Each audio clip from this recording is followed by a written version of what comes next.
year on the first Monday of September, Americans celebrate Labor Day. It signals the end of summer and the beginning of fall. Back to school, cookouts, and one last chance at the lake or beach before summer is officially over. It seems like such a harmless holiday, a long 3-day weekend meant to celebrate the American worker. But where did Labor Day come from and how did it start?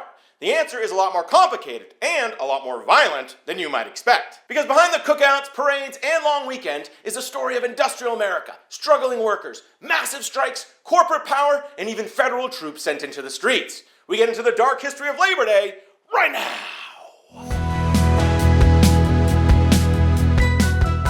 To understand the dark history of Labor Day, we have to go back to the summer of 1894. America was in the middle of a devastating economic depression. Wages were falling, workers were angry, and some of the largest companies had enormous control over the people that worked for them. And nowhere was that tension more explosive than in a company town just outside Chicago. Its name was Pullman. Because in 1894, one of the largest labor strikes in American history was bringing our nation's railroad system to a standstill, Congress was simultaneously moving to make Labor Day a federal holiday. And just days after it was signed into law, President Grover Cleveland sent troops into the streets to break that strike. And this is where our story really begins. The man behind Pullman, Illinois, George Pullman, believed he had created something better than your typical industrial city. His company had built attractive homes, schools, parks, and other public facilities. The town was clean, carefully planned, and designed to provide workers with a controlled environment that Pullman believed would produce a healthier and more disciplined workforce. But that vision came with the price. Pullman exercised enormous control over the community. The company owned the housing, collected the rent, and controlled many of the services and businesses that surrounded its workers. And while workers were free to live elsewhere, those who were living in Pullman were essentially living in a company-controlled environment. It was an extreme example of just how much control a company can have over its workers' lives. And before we keep going, there is an important distinction we have to make which often gets lost in this story.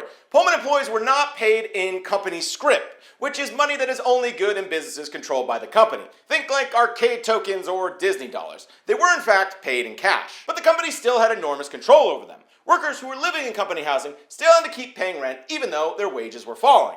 And then the Depression hit and everything really got messy. The Panic of 1893 had devastated the American economy. Railroad construction and demand for railroad equipment collapsed. The Pullman Company responded with layoffs and wage cuts, but didn't make any changes to the amount their workers paid in rent. For workers already struggling to survive, that was a devastating combination. Some employees saw their earnings fall dramatically. And eventually the frustration boiled over and the workers decided they had had enough. In May 1894, Pullman employees went on strike. They weren't just demanding higher wages, they wanted all of their grievances heard. The workers selected a committee to negotiate with Pullman management, but the company refused to recognize that committee. The situation was now at a breaking point. And that's when Eugene V. Debs entered the picture. Debs was the leader of the relatively new American Railway Union. And unlike many of the craft unions of this era, the ARU attempted to organize railroad workers of different occupations. So the Pullman employees appealed to them for help. Debs initially tried to find a solution that would avoid a nationwide confrontation. But when those negotiations failed, the union decided on a powerful tactic: a boycott. The strategy was straightforward. Members of the American Railway Union would refuse to handle trains carrying Pullman cars. Railroad companies responded by threatening workers with dismissal.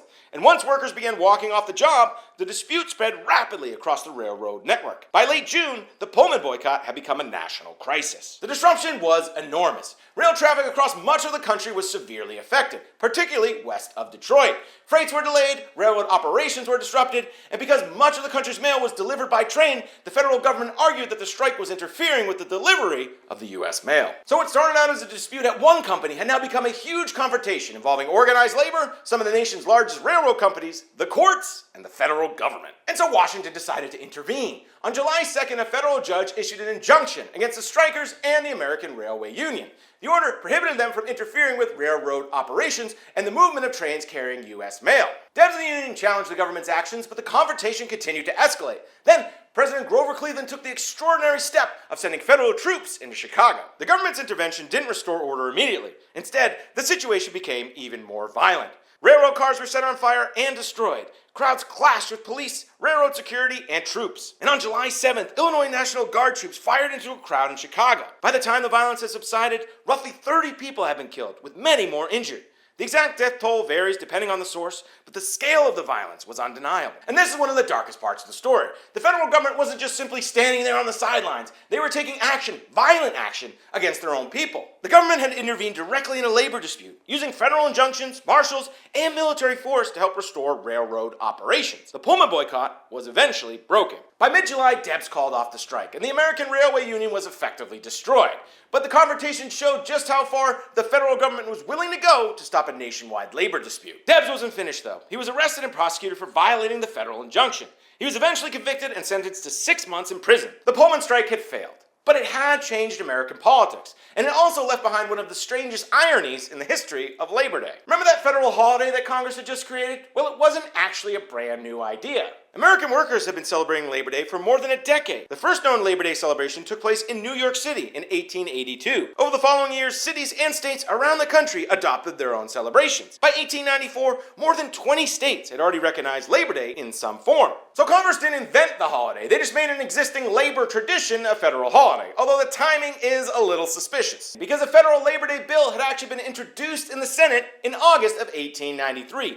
Months before the Pullman Strike even began, but it actually just sat there with no movement for nearly 10 months. But in June of 1894, as the labor crisis was escalating, Congress suddenly moved the bill forward.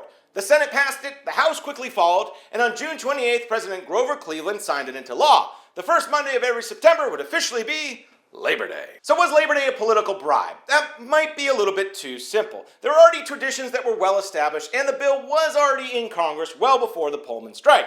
But the timing of it going into law is impossible to ignore. Some people believe that Labor Day became a holiday to try and mend relations with the American worker.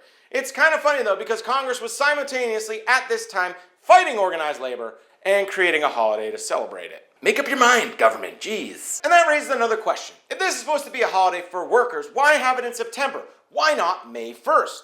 Because in the late 19th century, May 1st had taken on a very political meaning. The date had become closely associated with the international labor movement after the Haymarket Affair in Chicago in 1886. Haymarket became associated with anarchism, radical politics, and violent confrontation. But May Day would eventually become an important workers' holiday around much of the world. America decided to go with September rather than the internationally recognized May 1st because it would be less radical in tone. They wanted something that was distinctly American to celebrate the American worker. Instead of celebrating contentious international politics, they would celebrate Labor Day with parades and celebrations of the country's workforce. And this is what makes the history of Labor Day so complicated. The holiday wasn't invented by Grover Cleveland to erase the Pullman Strike, and it wasn't created out of thin air to erase violence. The movement had been building for an extremely long time. But the federal government did choose to make it official when the country was experiencing one of its most intense labor crises. And that's why the history of Labor Day is worth remembering. It wasn't just a gift handed down to us by politicians. It was a product of decades of organizing by the American worker, political pressure, and a rapidly changing industrial economy. And it emerged at a time in history when Americans were asking a very fundamental question. How much power should workers have? So next time you're enjoying a cookout in September, just remember that long before Labor Day became the unofficial end of summer, it was an intense struggle that had been building for years, and a fight between the worker, corporations, and even the federal government, ultimately to decide how much is your work worth. Thanks for watching. I'll see you next time.